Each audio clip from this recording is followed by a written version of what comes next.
제주 최고층 건물 드림타워에서 물 사용량을 줄여 하수 발생량을 절반가량 줄이겠다는 계획을 제주도가 허가한 것으로 확인됐습니다. 하지만 시민단체는 실현 가능성이 떨어지는 계획인데도 제주도가 건물 준공을 위한 눈속임 대책을 허가해 준 것이라며 반발하고 있습니다. 현재훈 기자의 보도입니다. 준공을 앞둔 드림타워에서 예상되는 하루 평균 하수 발생량은 5,000톤.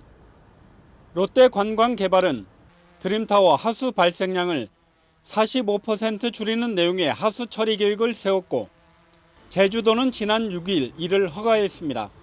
이 계획에 따르면 하수량 5,000톤 가운데 도도하수장 처리량이 2,200톤, 중수도로 다시 이용하는 양이 1,000톤, 그리고 친수 용수로 하천에 방류하는 양은 1,700톤가량입니다.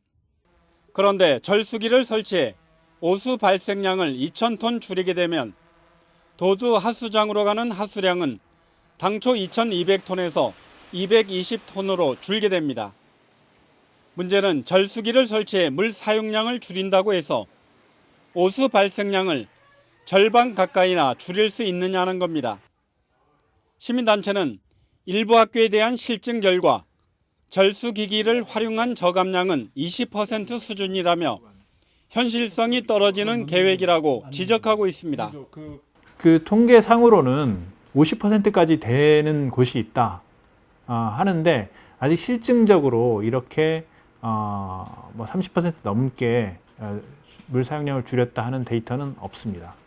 이에 대해 제주도는 절수기기 설치로 오수 발생량을 50%가량 줄일 수 있다는 에너지연구원의 연구 결과를 바탕으로 드림타워는 45%를 적용했다고 밝혔습니다.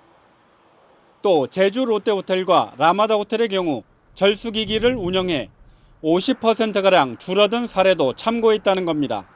오수 계획 발생량은 4,968톤인데 거기에서 45%를 했을 때는 2,236톤이 나와요. 그리고 연구원에서 이렇게 해서 전체적으로 이제 전국적으로 이제 활용을 하고 있는 것 중에 도두 처리장의 하수 처리 포화 문제로 드림타워 측이 오수 발생량을 대폭 줄이는 계획을 내놨지만 실현 가능 여부는 실제로 운영을 해봐야 검증이 가능할 것으로 보입니다. MBC 뉴스 현재훈입니다.